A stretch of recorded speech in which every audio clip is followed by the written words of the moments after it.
निबोधत।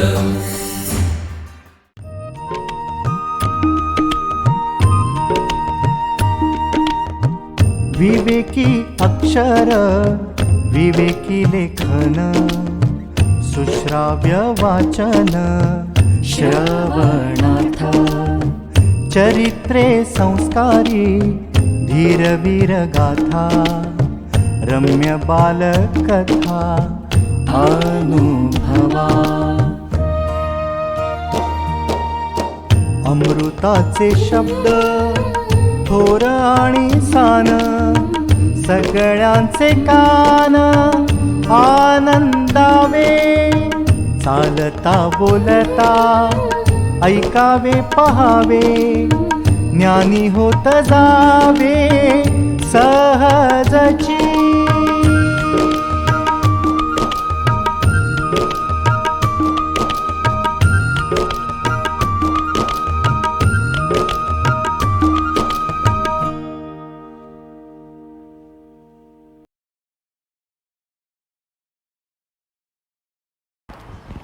शब्दामृताचे या उपक्रमातील आपण विवेकानंदांचे परमशिष्य अलासिंग पेरुमल या पुस्तकातील उतार्याचे अभिवाचन ऐकणार आहोत। गुरुपौर्णिमेच्या निमित्तानं या पुस्तकाची निवड केली आहे। अलासिंग पेरुमल यांना नेहमी वाटे की आपण संसारी, त्यामुळे आपल्या कार्याला मर्यादा आहेत। संपूर्ण भारताच्या पुनरुत्थानासाठी तसंच जबरदस्त व्यक्तिमत्व असलेला आध्यात्मिक पुरुष जन्माला यावा लागेल। असा कोणी पुरुष आपल्याला भेटला तर आपल्या कार्याला योग्य दिशा आणि गती प्राप्त होईल व आपण अशा गुरुच्या चरणी आपले सर्वस्व अर्पण करू आणि तो योग जुळून आला। त्याग आणि सेवा हे भारताचे श्रेष्ठ आदर्श आहेत। त्यांचा अंगीकार भारताचे नवयुग करतील तर भारत जगाच्या गुरुस्थानी विराजमान होईल। स्वामीजींच्या तोंडचे हे शब्द ऐकताच त्यानं मनोमन पटलं की आपण ज्या महापुरुषाच्या शोधात होतो ते हेच आपले गुरुदेव आणि अलासिंग यांना आपले जीवन ध्येय गवसले। त्यांनी आपले पुढील सर्व आयुष्य त्याग आणि सेवा हा गुरुमंत्र प्रत्यक्ष जीवनात उतरवण्यासाठी वेचले। अशा या अलौकिक गुरुशिष्यांच्या जोडीचे दर्शन आपण या पुस्तकातून घेणार आहोत। स्वामीजींवर अलासिंगची पूर्ण श्रद्धा होती। चला तर मग ऐकूया असे होते अलासिंग या पुस्तकातील उतारा आणि निश्चय करूया विवेकानंदांचे परमशिष्य अलासिंग पेरुमल हे पुस्तक आपल्या घरी असलंच पाहिजे। यासाठी संपर्क करा 988-106-1686 या नंबरवर।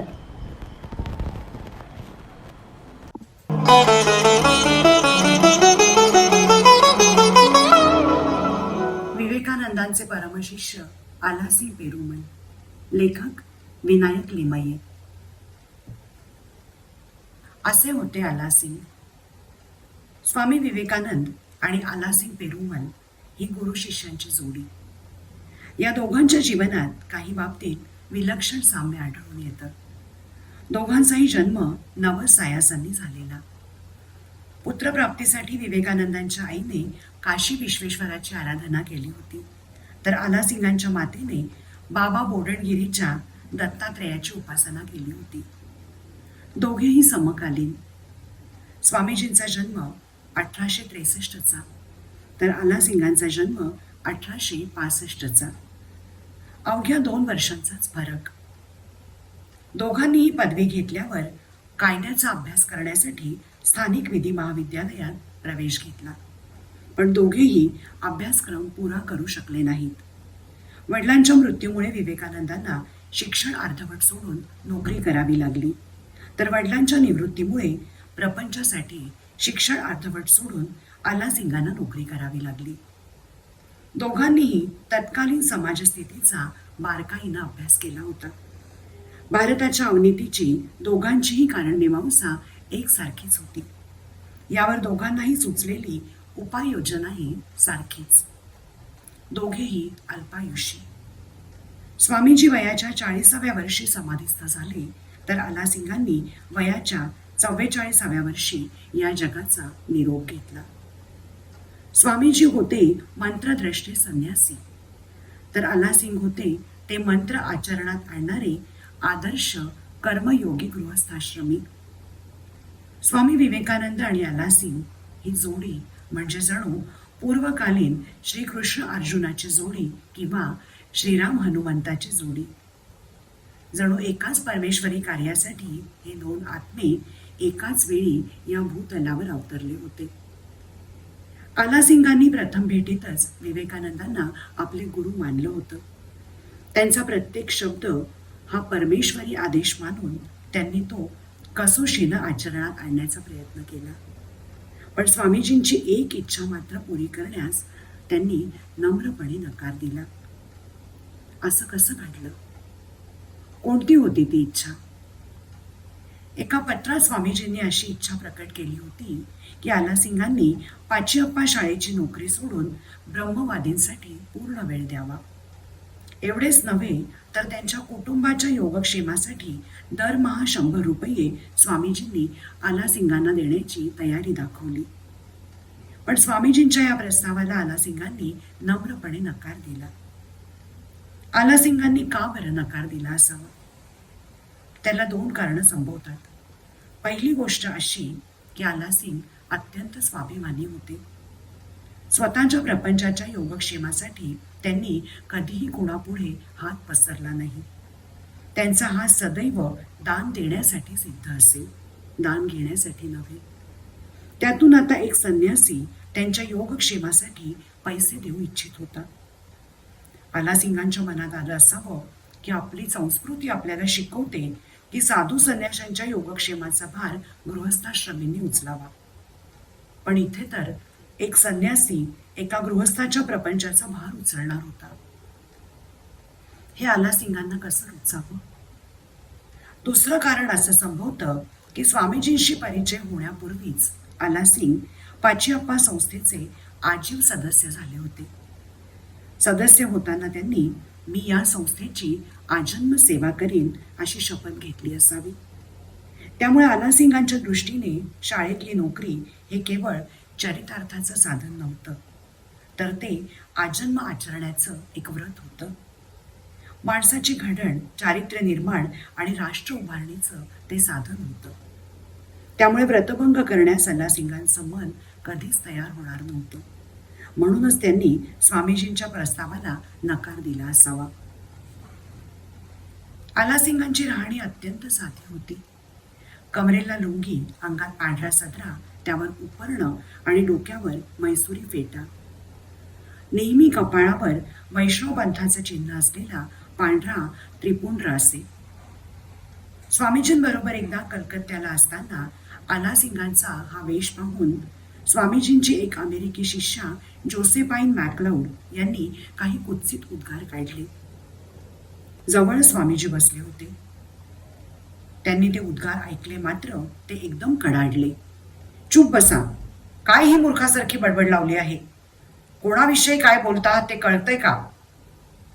स्वामीजींचे ते बोल मॅकलाउडबाईंना चापकाच्या फटकाऱ्यासारखे लागले आणि त्यांना रडू कोसळलं. आपल्याकडून काहीतरी अक्षम्य गुन्हा घडला असल्याची त्यांना जाणीव झाली. पुढे इतर लोकांकडून त्यांना कळलं की स्वामीजींना अमेरिकेत जाण्यास आलासिंगांनीच प्रवृत्त केलं होतं.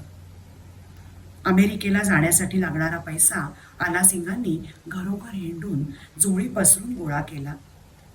एवढंच नव्हे तर अमेरिकेत स्वामीजींना पैशाची अडचण उत्पन्न झाली तेव्हा स्वतः कर्ज काढून त्यांची अडचण निवारण केली, तीही आलासिंगांनीच. हे सर्व समजल्यावर त्यांना आलासिंगांची महती पटली आणि स्वामीजींच्या जळजळीत उद्गारांचं कारण कळलं. आपली चूक मॅकलाउडबाईंच्या ध्यानी आली. त्यांच्या मनात विचार आला, खरोखरच आलासिंग नसते तर पाश्चात्य जगाला विवेकानंदांची ओळख तरी झाली असती का? आलासिंगांचे जगावर केवढे मोठे उपकार आहेत. स्वामीजींच्या अमेरिकी शिष्यांना आलासिंगांच्या कार्यकर्तृत्वाची चांगलीच जाणीव झाली होती. त्यांच्या आर्थिक विपन्नावस्थेचीही त्यांना पूर्ण कल्पना आली होती. ती दूर व्हावी म्हणून त्यांनी आलासिंगांना 1,00,000 रुपये देणगी देण्याचे ठरवलं. हा प्रस्ताव घेऊन भगिनी निवेदिता आलासिंगांकडे आल्या आणि त्यांनी आलासिंगांना रक्कम स्वीकारण्याची विनंती केली. आलासिंग काही क्षण विचारमग्न झाले आणि त्यांनी पैसे स्वीकारण्यास नम्रपणे नकार दिला. इतके निस्पृह होते आलासिंग. आलासिंगांचं आणखी एक वैशिष्ट्य म्हणजे त्यांची कमालीची प्रसिद्धी परांमुखता. स्वामी विवेकानंदांनी एका पत्रात आलासिंगांना लिहिलं होतं की तुम्हालाच या साऱ्या आंदोलनाचा भार घ्यावा लागेल, नेता म्हणून नव्हे तर सेवक म्हणून. आलं ना ध्यानात?